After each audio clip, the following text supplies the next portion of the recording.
안녕하세요. 여러분의 삶이 눈부시게 빛나길 바라는 루나펄스입니다. 오늘 소개해 드릴 책은 행동 뒤에 숨은 심리학입니다. 지은이는 이영직, 펴낸 곳은 스마트 비즈니스입니다. 이 책은 인간의 행동 뒤에 숨어있는 재미있는 심리 현상들을 다양하게 다루었습니다. 책의 앞부분에는 카오스와 복잡게 이론을 설명하고 있는데요. 인간 두뇌 활동과 생각을 먼저 이해하기 위해서입니다. 그리고 인간을 이해하는 첫 관문, 리비도, 욕심과 탐욕의 경계, 님비와 핀피, 무의식에 지배된 확증 편향, 스스로 나를 구속하는 율리시스의 계약, 이러지도 저러지도 못하는 햄릿 증후군, 같은 것을 보고도 다르게 해석하는 프레임, 합리화를 가장한 인지 부조화 등 인간 심리의 숨은 속뜻을 적나라하게 파헤치고 있습니다. 한 번만 봐도 어떤 사람인지 꿰뚫어보는 마음의 시력을 가져라. 행동 뒤에 숨은 심리학입니다. 그럼 책의 내용 중에서 일부 읽어드리겠습니다. 오늘도 책과 함께 편안한 시간 되시기 바랍니다.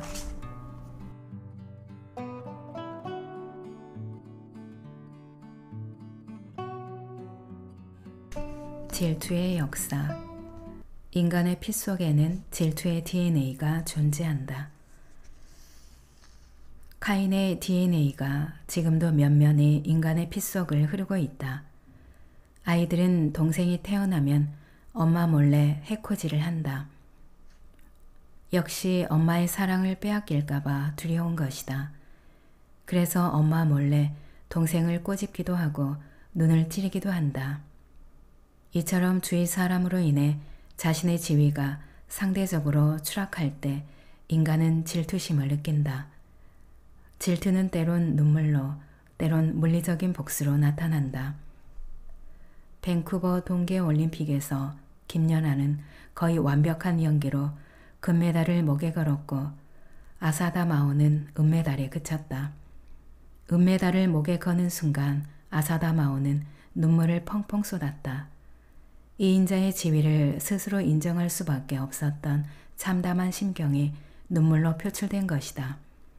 이것이 심해지면 물리적인 폭력으로 나타난다. 백설공주 이야기를 보자. 옛날 어느 왕국에 검은 머리에 하얀 피부 그리고 붉은 입술을 가진 예쁜 공주가 태어났다. 그러나 왕비는 공주를 낳자마자 곧 세상을 떠났고 왕은 새로운 왕비를 맞았다. 백설공주가 자랄수록 아름다움이 더해지자 계모인 왕비는 질투심이 꿈틀거리기 시작했다. 왕비는 마법의 거울을 보면서 물었다. 거울아, 세상에서 누가 가장 예쁘니? 거울이 대답했다. 세상에서 가장 아름다운 여자는 백설공주입니다. 같은 질문과 대답이 반복되자 왕비는 공주를 죽이기로 마음먹고 사냥꾼을 불러 백설공주를 숲속으로 데려가 죽이라고 명령했다. 그러나 사냥꾼은 백설공주가 불쌍하여 숲으로 도망치게 도와주었다.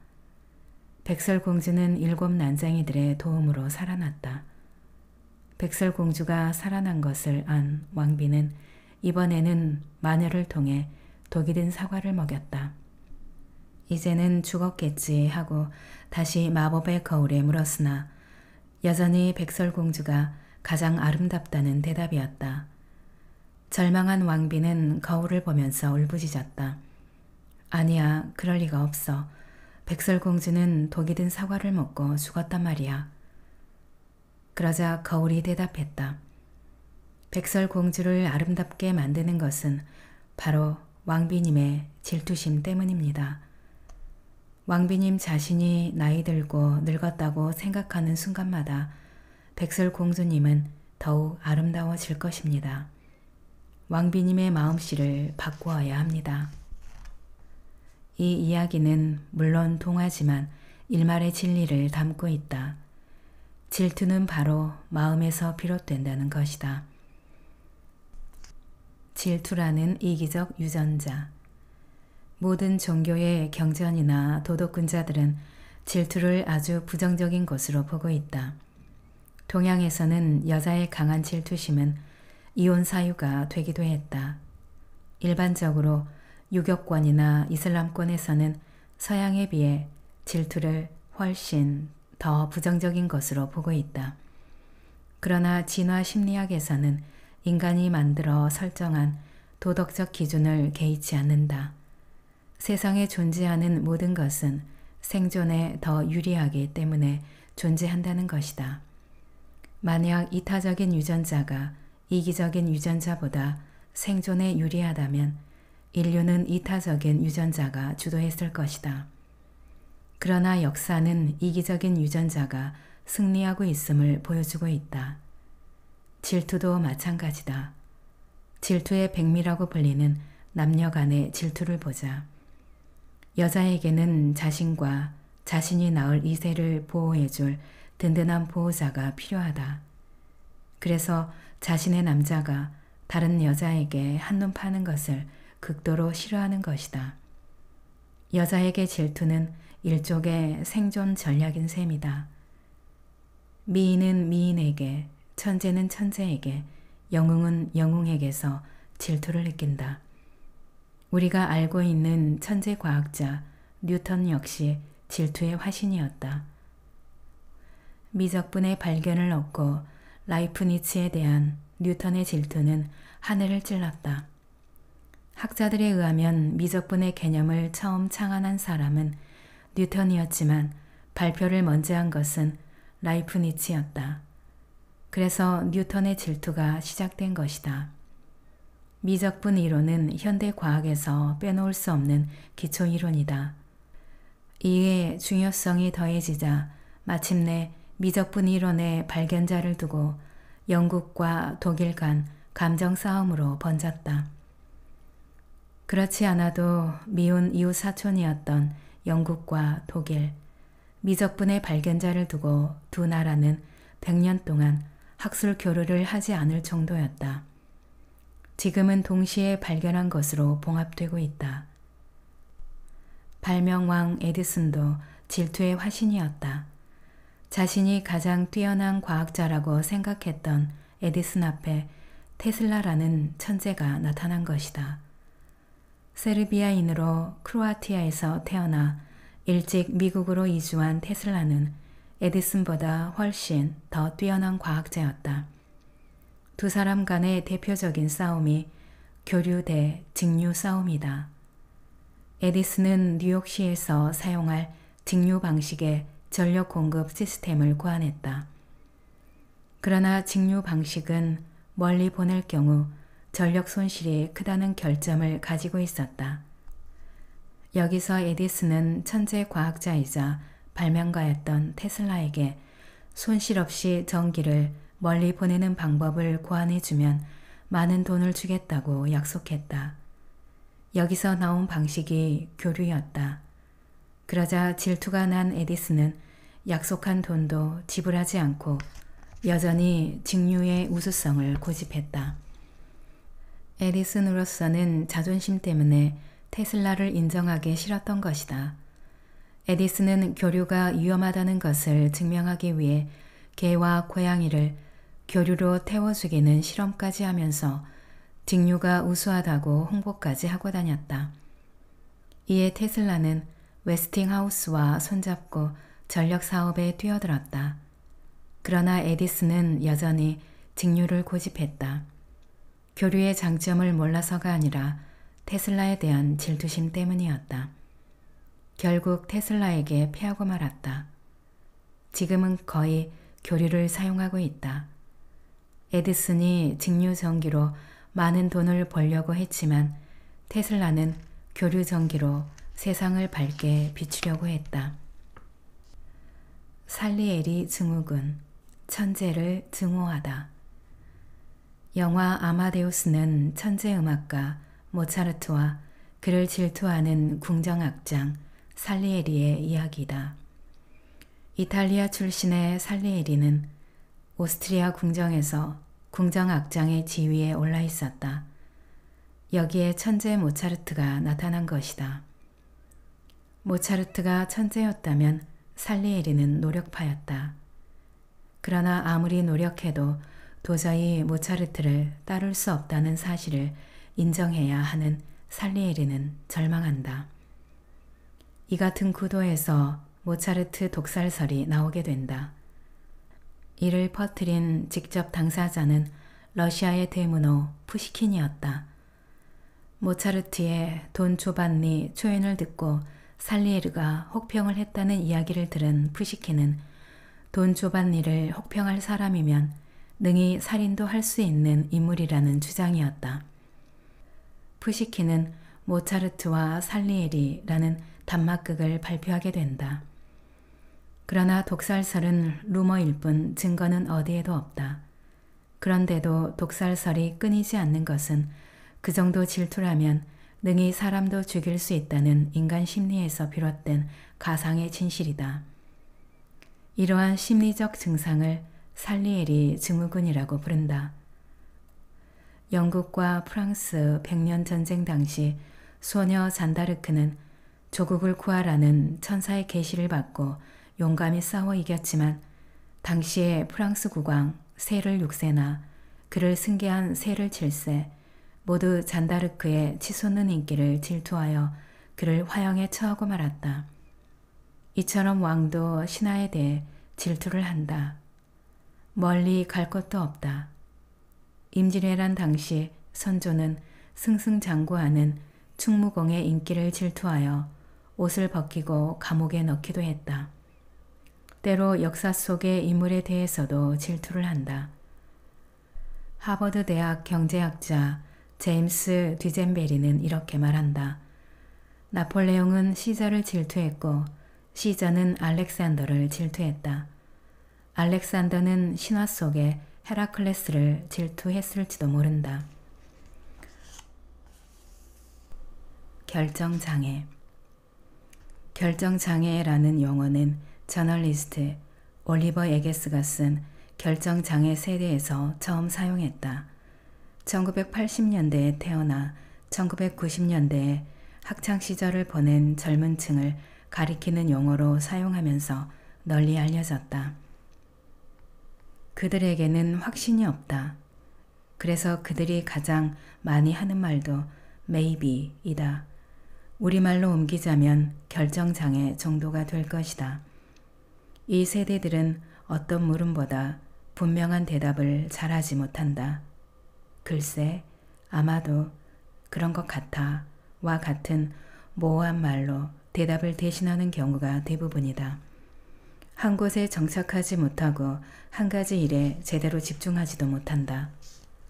기성세대는 이들에 대해 나약하다, 우유부단하다, 결단력이 부족하다고 비판하지만 에게스는 개개인의 나약함 때문이라기보다는 급격한 사회 변화에서 원인을 찾아야 한다고 말한다.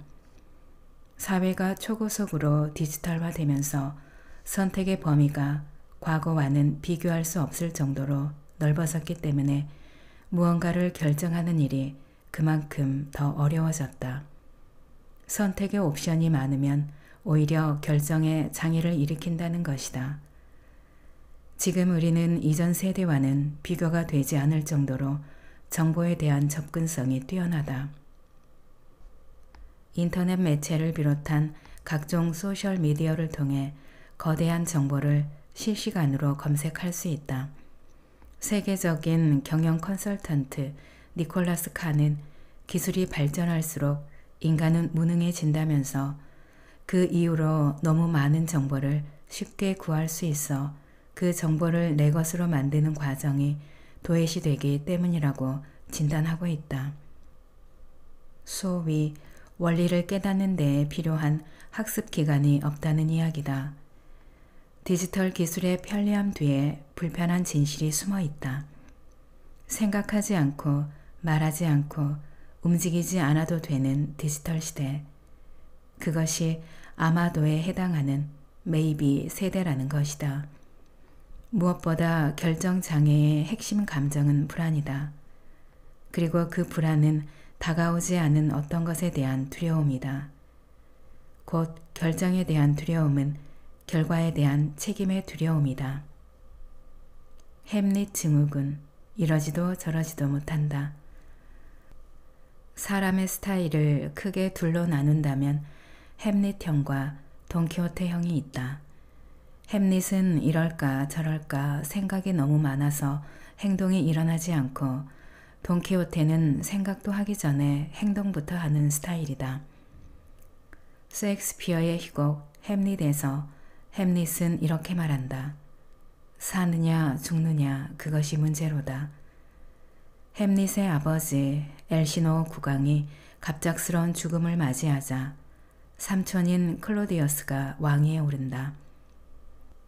그리고 곧 어머니 거트루드는 새로운 왕과 재혼한다. 시동생과 결혼을 한 것이다. 햄릿은 걷잡을 수 없는 혼란에 빠지고 만다. 아버지의 죽음이 삼촌과 어머니가 공모한 범죄로 보이지만 물증이 없다.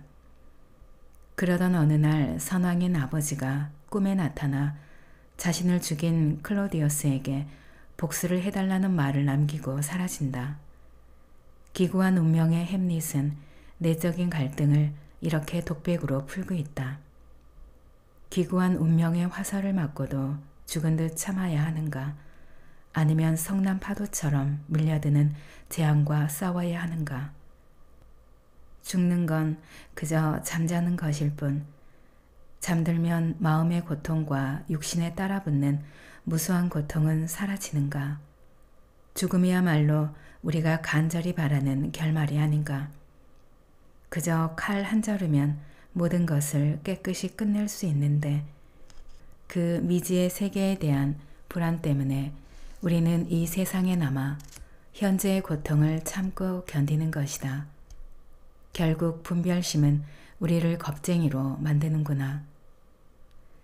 이처럼 이러지도 저러지도 못하고 방황하는 현상을 심리학 용어로 햄릿 증후군 혹은 결정장애라고 부른다. 햄릿 증후군의 원인으로는 개인적인 측면과 사회적인 측면이 있다. 부모에게 의존하는 수동적인 환경에서 성장한 사람일수록 결정을 내리기 어려워하는 성격이 될 수 있다. 대학 졸업 후에도 부모에게 의지하는 부분, 정치에 대한 냉소 등이 그것이다. 온라인 기술의 발달도 햄릿 증후군의 확산에 영향을 미쳤다. 인터넷으로 대상에 대한 정보를 쉽게 얻을 수 있게 되면서 오히려 쉽게 결정하지 못하는 소비자가 늘었기 때문이다. 대량 생산으로 인해 소비자의 선택 가능성이 넓어진 것도 소비자의 햄릿 증후군과 연관이 있다. 정해진 비용 내에서 기회 비용을 줄이기 위해 고민하다 보면 선택이 어려워지기 때문이다. 한국에서는 부모의 과도한 간섭이 오히려 결정장애 세대를 만든다는 지적이다. 대학생이 되어서도 초등학생처럼 부모의 간섭을 받는 대학생이 많다. 대학 상담소에는 부모가 너무 간섭해 힘들다는 대학생들의 고민이 쏟아진다. 대학생이 된 자녀 주위를 헬리콥터처럼 빙빙 돌면서 일거수일투족을 통제하는 헬리콥터 부모들이 자녀를 벼랑 끝으로 내몰고 있는 것이다. 스팍 선장의 합리적 결정과 나폴레옹의 굿데이. 영화 스타트rek에는 감정에 휘둘리지 않고 매 순간 냉철하게 생각하고 이성적인 판단을 내리는 1등 항해사 스팍의 이야기가 나온다. 스팍은 결정을 내릴 때마다 냉철하게 생각하고 행동하는 인물의 전형이다. 매사 감정에 휘둘리는 법이 없고 냉철하게 생각하고 판단을 내리고 행동한다. 선택에 직면할 때마다 이해 득실을 따져 합리적으로 결정을 내린다. 그는 새벽에 일찍 일어나거나 담배를 끊고 살을 빼는 것이 합리적이라고 생각하면 그날의 행동에 옮기는 사람이다. 그의 모습은 옛날의 현인들이나 공자 혹은 애덤 스미스가 가정한 인간의 모습과도 같다. 경제학이 가정하고 있는 인간상은 합리적이고 이기적이다. 오직 자신의 득실만 따져서 행동한다. 그러나 우리는 그런 사람을 현실에서 본 적이 없다. 그래서 경제학을 규범적인 학문이라고 말한다. 현실의 인간이 그렇다는 것이 아니라 그렇게 행동하면 합리적인 인간이라는 것이다. 현실에서의 인간은 합리적이라기보다는 직관적이며 충동적으로 생각하고 감정으로 행동하는 경우가 훨씬 더 많다. 수많은 전쟁을 치렀던 나폴레옹은 사전 계획이라는 것을 세운 적이 별로 없었다. 전장에 나가기 전에 지도를 보면서 몇 가지 싸움의 형태를 숙고한 다음 전장에 나가 직진의 형세를 살펴보면서 작전을 지시했다. 이를 나폴레옹의 꾸데이라고 부른다. 꾸데이는 전문가의 직관 정도로 번역되는 단어다. 냉철한 이성만이 올바른 길을 안내하는 게 아니라는 의미다. 인간의 논리나 합리적 사고라는 것은 언제든 틀릴 수 있다. 우리는 조삼모사의 고사를 읽고 원숭이의 어리석음에 웃을지 모르지만 인간도 별거 아니다. 사람에게 적용된 조삼모사의 사례를 보자. 무서운 전염병이 돌아 600명이 사망할 것이라는 예측이 나왔다. 정부는 두 가지 대책을 세웠다. 당신은 어느 것을 선택하겠는가? A. 200명은 살린다. B. 600명 모두 살릴 수 있는 확률은 3분의 1, 모두 살릴 수 없는 확률은 3분의 2이다. 이 설문에서 A안을 선택한 사람이 72%, B안을 선택한 사람이 18%였다. 그러나 위 두 문장은 같은 내용이다. 말의 뉘앙스에 속아 잘못된 판단을 내리고 있는 것이다. 원숭이를 비웃기에는 인간도 50보 100보이다. 그리스 신화에 보면 아테네에 있는 델포이 신전은 원래 뱀의 형상을 한 가이아 여신의 아들 피톤이 차지하고 있었으나 아폴론이 괴물을 활로 쏘아 죽이고 자신의 신전을 세워 그곳에서 신탁을 내렸다. 그러나 아폴론은 1년 중 3에서 10월까지만 그곳에서 신탁을 내렸고 아폴론이 휴가를 가는 11월에서 2월 동안은 술의 신 디오니소스와 그의 추종자들이 차지했다. 태양의 신 아폴론이 이성적인 존재라면 술의 신 디오니소스는 감성적이고 충동적인 존재다. 아폴론이 논리적이라면 술의 신 디오니소스는 다분히 감정적이고 즉흥적이고 충동적이다. 세상은 이 둘의 조화로 운행되고 있음을 암시하는 대목이다. 인간은 완벽하게 합리적이지도 않고 언제나 감정적이고 충동적이지도 않다는 것이다.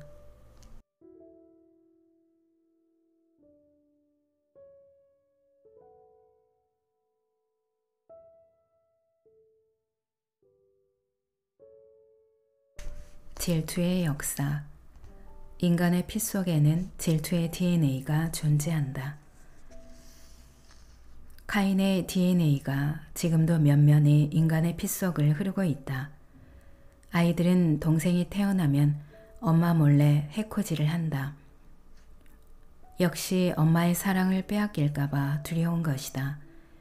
그래서 엄마 몰래 동생을 꼬집기도 하고 눈을 찌르기도 한다. 이처럼 주위 사람으로 인해 자신의 지위가 상대적으로 추락할 때 인간은 질투심을 느낀다. 질투는 때론 눈물로, 때론 물리적인 복수로 나타난다.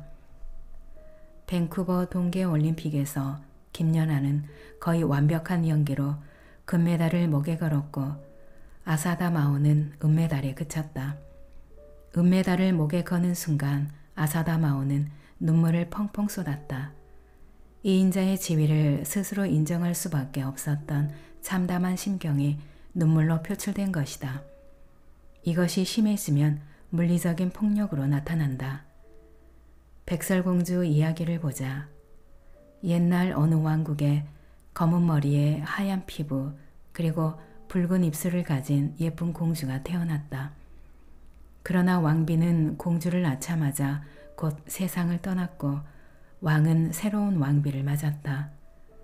백설공주가 자랄수록 아름다움이 더해지자 계모인 왕비는 질투심이 꿈틀거리기 시작했다.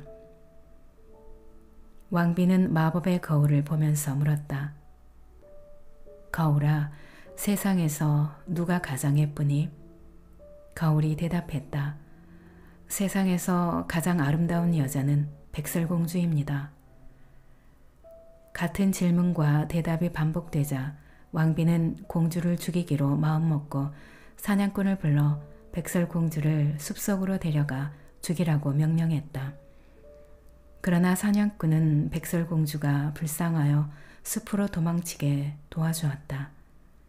백설공주는 7 난쟁이들의 도움으로 살아났다. 백설공주가 살아난 것을 안 왕비는 이번에는 마녀를 통해 독이 든 사과를 먹였다. 이제는 죽었겠지 하고 다시 마법의 거울에 물었으나 여전히 백설공주가 가장 아름답다는 대답이었다. 절망한 왕비는 거울을 보면서 울부짖었다. 아니야, 그럴 리가 없어. 백설공주는 독이 든 사과를 먹고 죽었단 말이야. 그러자 거울이 대답했다. 백설공주를 아름답게 만드는 것은 바로 왕비님의 질투심 때문입니다. 왕비님 자신이 나이 들고 늙었다고 생각하는 순간마다 백설공주님은 더욱 아름다워질 것입니다. 왕비님의 마음씨를 바꾸어야 합니다. 이 이야기는 물론 동화지만 일말의 진리를 담고 있다. 질투는 바로 마음에서 비롯된다는 것이다. 질투라는 이기적 유전자. 모든 종교의 경전이나 도덕군자들은 질투를 아주 부정적인 것으로 보고 있다. 동양에서는 여자의 강한 질투심은 이혼 사유가 되기도 했다. 일반적으로 유교권이나 이슬람권에서는 서양에 비해 질투를 훨씬 더 부정적인 것으로 보고 있다.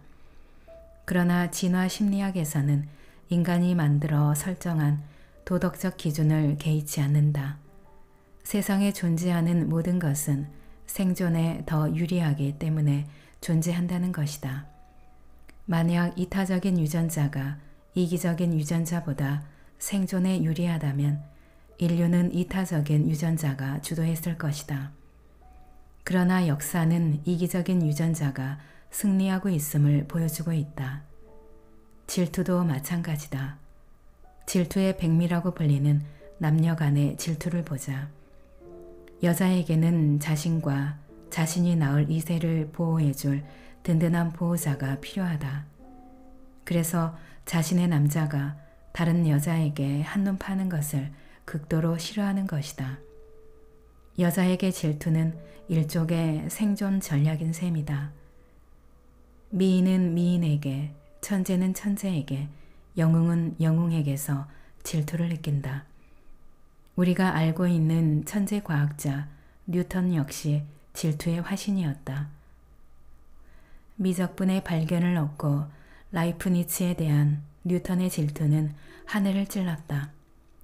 학자들에 의하면 미적분의 개념을 처음 창안한 사람은 뉴턴이었지만 발표를 먼저 한 것은 라이프니츠였다. 그래서 뉴턴의 질투가 시작된 것이다. 미적분 이론은 현대 과학에서 빼놓을 수 없는 기초 이론이다.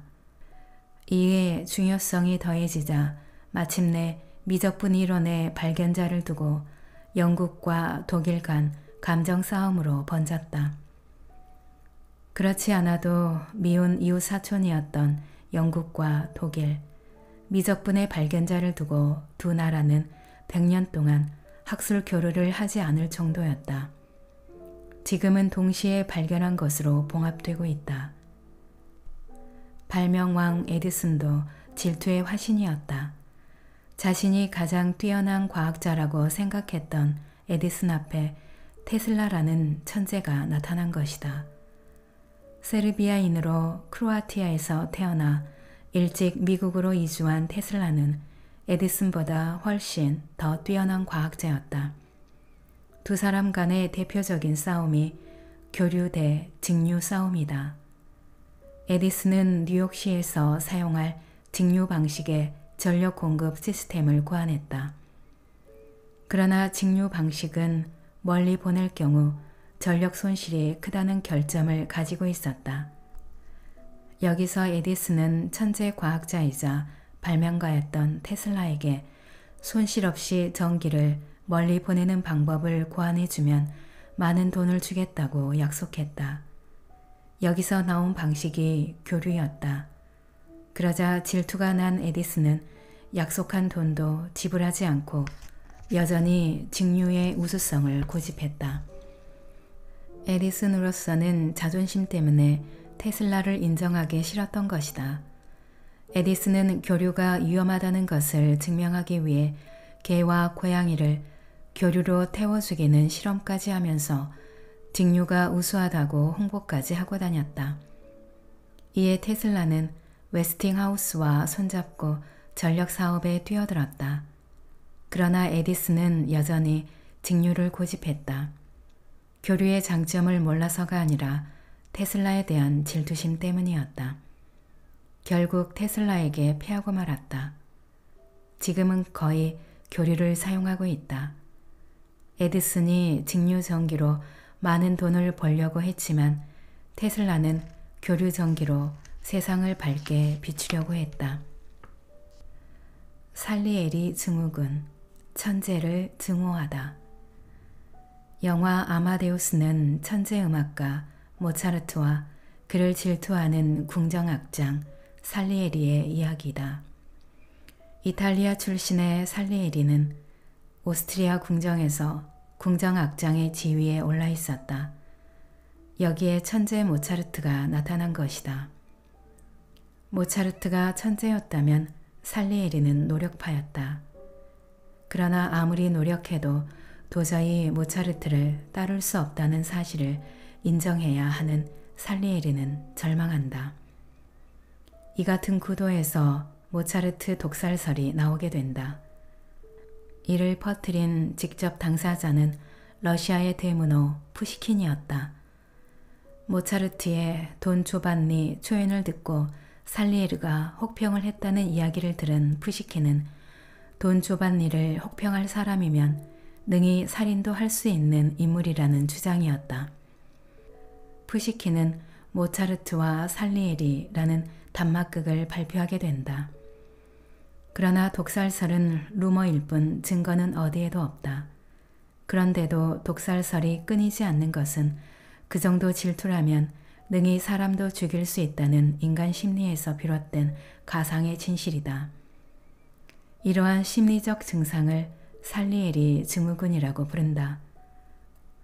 영국과 프랑스 백년 전쟁 당시 소녀 잔다르크는 조국을 구하라는 천사의 계시를 받고 용감히 싸워 이겼지만 당시에 프랑스 국왕 세를 6세나 그를 승계한 세를 7세 모두 잔다르크의 치솟는 인기를 질투하여 그를 화형에 처하고 말았다. 이처럼 왕도 신하에 대해 질투를 한다. 멀리 갈 곳도 없다. 임진왜란 당시 선조는 승승장구하는 충무공의 인기를 질투하여 옷을 벗기고 감옥에 넣기도 했다. 때로 역사 속의 인물에 대해서도 질투를 한다.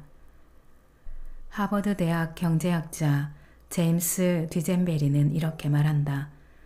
나폴레옹은 시저를 질투했고 시저는 알렉산더를 질투했다.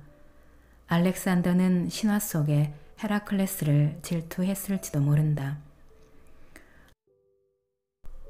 결정장애. 결정장애라는 용어는 저널리스트 올리버 에게스가 쓴 결정장애 세대에서 처음 사용했다.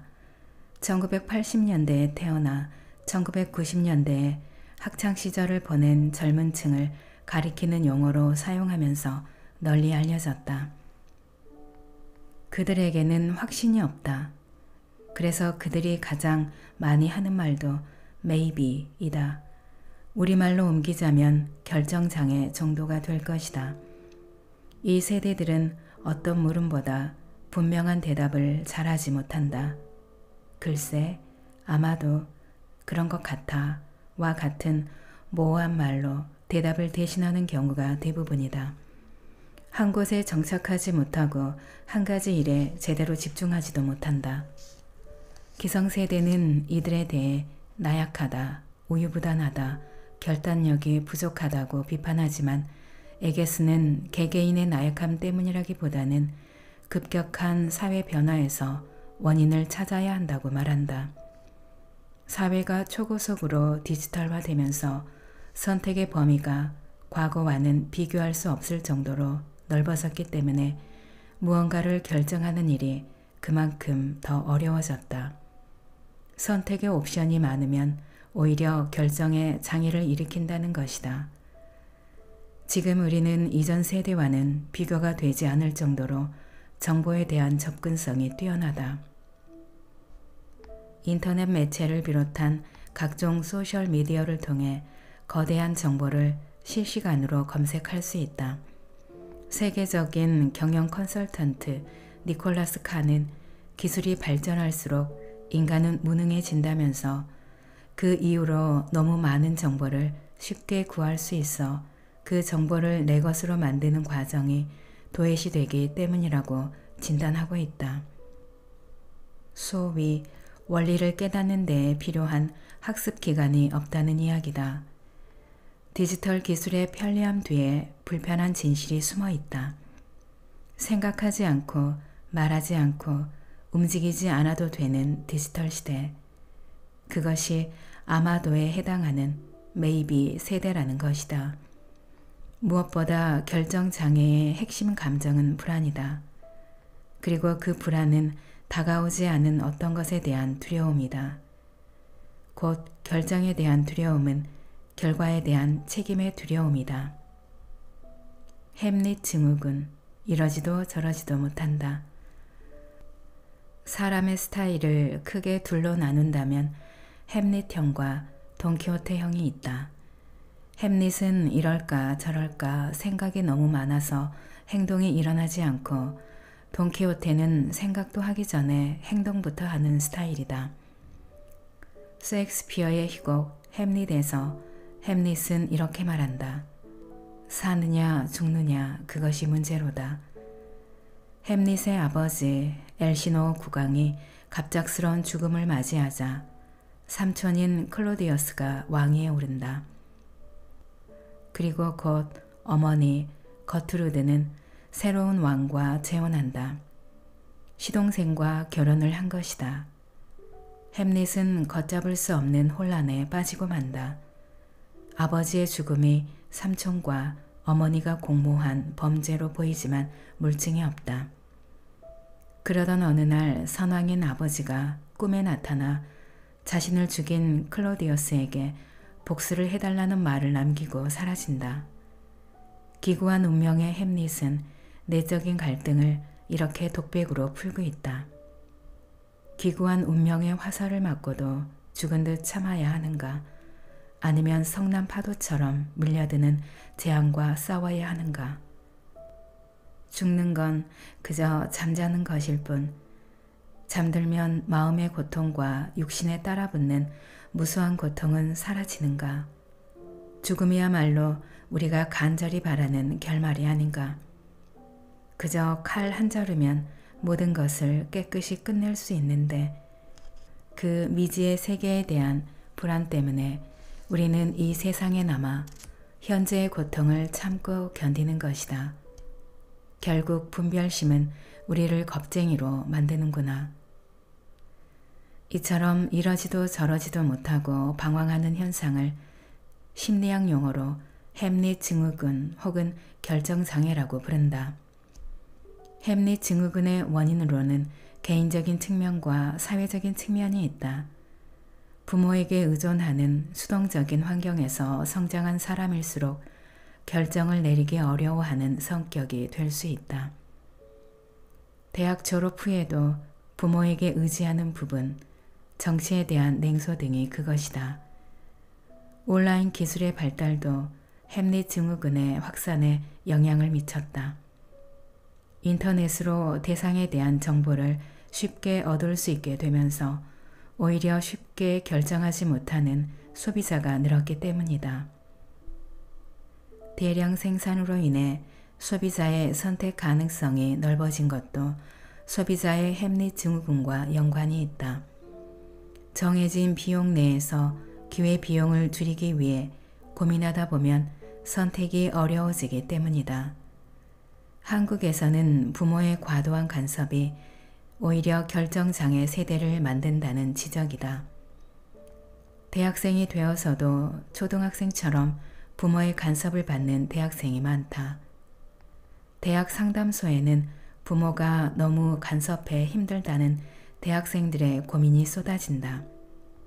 대학생이 된 자녀 주위를 헬리콥터처럼 빙빙 돌면서 일거수일투족을 통제하는 헬리콥터 부모들이 자녀를 벼랑 끝으로 내몰고 있는 것이다.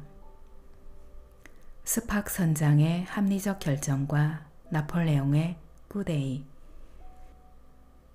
영화 스타트rek에는 감정에 휘둘리지 않고 매 순간 냉철하게 생각하고 이성적인 판단을 내리는 1등 항해사 스팍의 이야기가 나온다. 스팍은 결정을 내릴 때마다 냉철하게 생각하고 행동하는 인물의 전형이다. 매사 감정에 휘둘리는 법이 없고 냉철하게 생각하고 판단을 내리고 행동한다. 선택에 직면할 때마다 이해 득실을 따져 합리적으로 결정을 내린다. 그는 새벽에 일찍 일어나거나 담배를 끊고 살을 빼는 것이 합리적이라고 생각하면 그날의 행동에 옮기는 사람이다.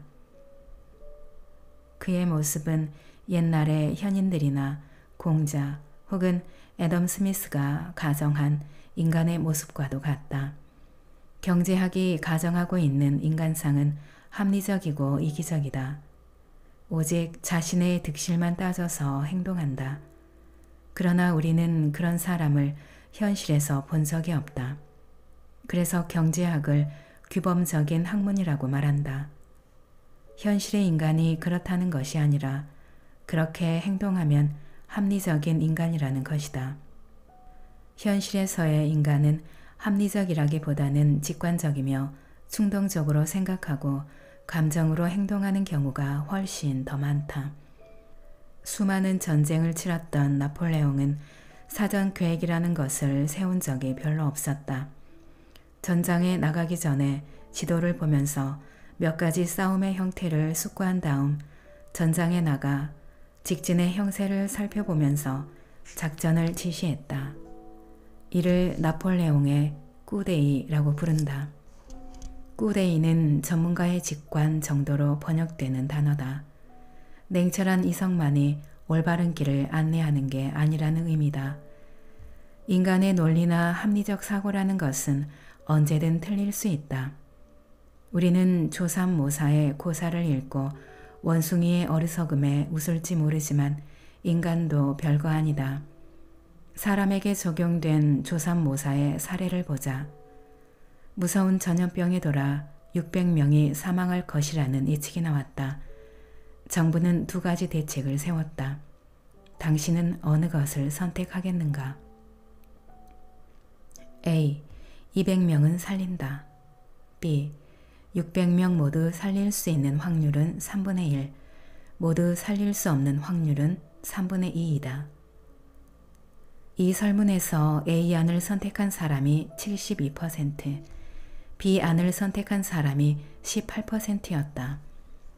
그러나 위 두 문장은 같은 내용이다. 말의 뉘앙스에 속아 잘못된 판단을 내리고 있는 것이다. 원숭이를 비웃기에는 인간도 50보 100보이다. 그리스 신화에 보면 아테네에 있는 델포이 신전은 원래 뱀의 형상을 한 가이아 여신의 아들 피톤이 차지하고 있었으나 아폴론이 괴물을 활로 쏘아 죽이고 자신의 신전을 세워 그곳에서 신탁을 내렸다. 그러나 아폴론은 1년 중 3에서 10월까지만 그곳에서 신탁을 내렸고 아폴론이 휴가를 가는 11월에서 2월 동안은 술의 신 디오니소스와 그의 추종자들이 차지했다. 태양의 신 아폴론이 이성적인 존재라면 술의 신 디오니소스는 감성적이고 충동적인 존재다. 아폴론이 논리적이라면 술의 신 디오니소스는 다분히 감정적이고 즉흥적이고 충동적이다. 세상은 이 둘의 조화로 운행되고 있음을 암시하는 대목이다.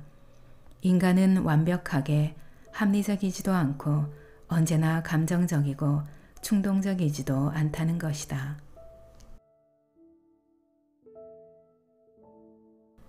낭독은 여기까지입니다. 여러분의 구독과 좋아요, 댓글은 저에게 큰 힘이 되는 거 아시죠? 오늘도 끝까지 들어주셔서 감사합니다.